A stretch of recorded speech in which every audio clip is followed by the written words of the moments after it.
Good evening. I'm reporting live from the heart of the music world, where the echoes of a 26 million vote mandate are still reverberating through the industry. We are currently witnessing a phenomenon that hasn't been seen since the early 2000s, a true vocal powerhouse who can turn a stadium into a sanctuary.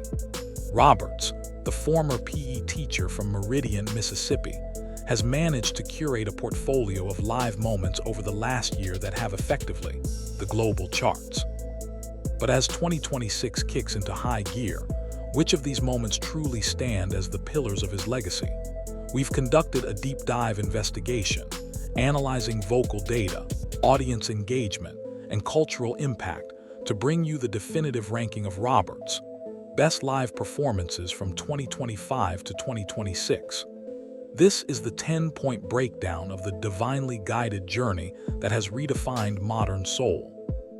The undisputed crown jewel of this list is the National Anthem performance delivered just days ago at the College Football Playoff National Championship in Miami.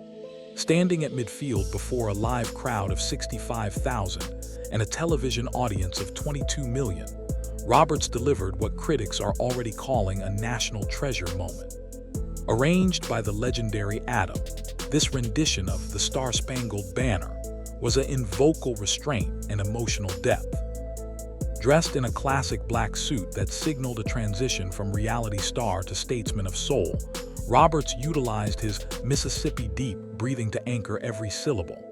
While most singers use the anthem to showcase vocal acrobatics, chose the path of space and stillness. He let the lyrics breathe, building a slow, tectonic crescendo that felt like a collective prayer for the nation. When he finally ascended to the climactic land of the free, his signature, Sandpaper, grit emerged with a brilliance that left the stadium in a stunned silence before the roar of the crowd nearly took the roof off. This performance didn't just start a football game. It Roberts as a permanent fixture in the American musical canon, proving that his breakout soul could command the largest platform in sports with professional ease and magnificent poise. Coming in at a close second is the performance that earned his first ever Grammy nomination for Best Gospel Performance Song. This live collaboration with gospel titan Jonathan is the truth of artistry caught on tape. Recorded during a summer session in 2025, still live, is a searing, raw testimony that showcases the pulpit pedigree Roberts carries from his grandfathers.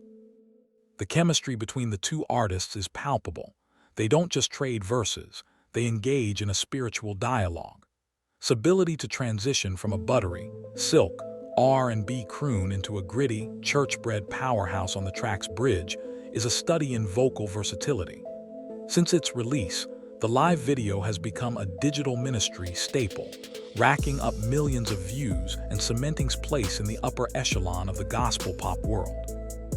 Industry insiders note that this performance was the seal of approval needed to move Roberts from the category of talent show winner to serious musician. It's a performance that feels as though the divine guidance Lionel often spoke about was captured in high definition, proving that doesn't need a polished studio to deliver a world-class, heart-wrenching experience. If there was one moment that blew the roof off the competition in 2025, it was Top 24 cover of Jelly Roll, Liar at Disney's Resort. This performance was so powerful that Jelly Roll himself famously declared, "This is now song." Roberts took the raw, gritty country rock anthem and it into a soulful blues masterpiece. The truth of this performance lies in the visible physical toll it took. Underwood famously noted that she could see every vein in his neck popping as he gave everything he had to the lyrics. This was the moment the world saw the coach Roberts grit in full force, a man singing as if it were the last time he would ever be allowed to use his voice. The subsequent duet with Jelly Roll during the season 23 finale only reinforced this, as the two artists blended their sandpaper textures into a haunting, pyro-filled anthem of resilience. This performance is ranked third because it was the catalyst for his 26 million vote mandate.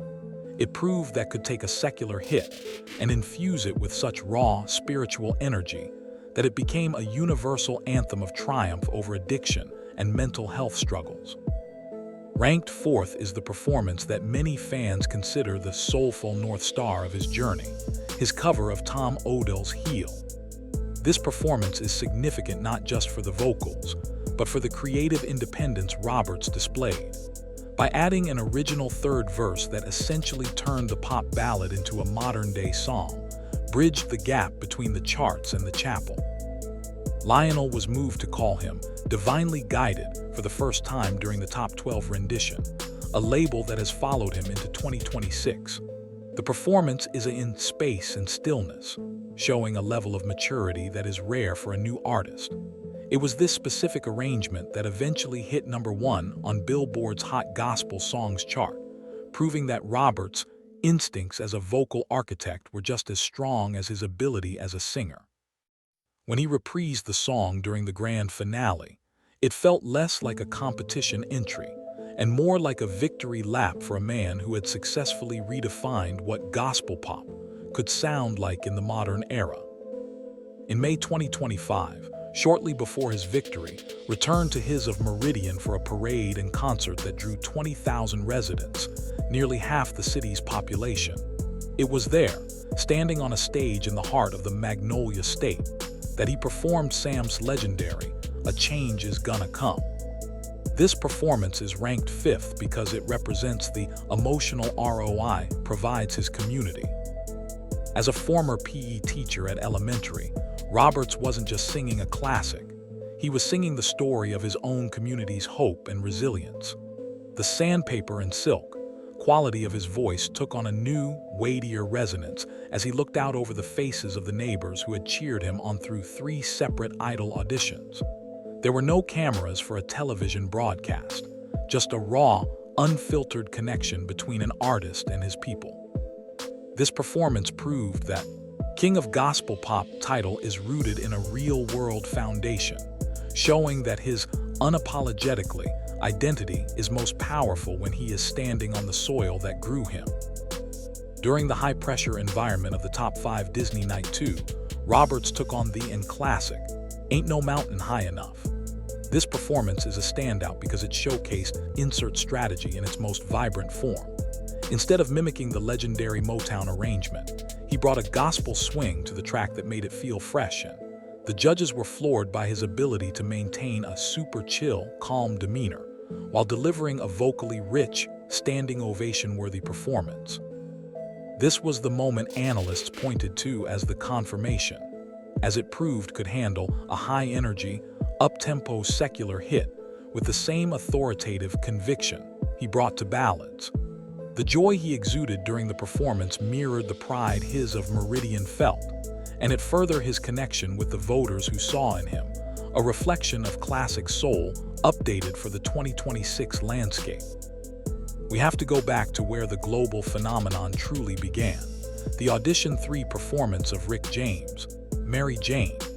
This is ranked 7th because it was the first time the world witnessed the unpredictable magic of Roberts. Brian famously recognized immediately why the then 26-year-old would appeal to fans, nodding the soulful bliss he brought to a track that is notoriously difficult to church up. This performance was a shocking choice for a gospel singer, but it perfectly illustrated his refusal to be pigeonholed.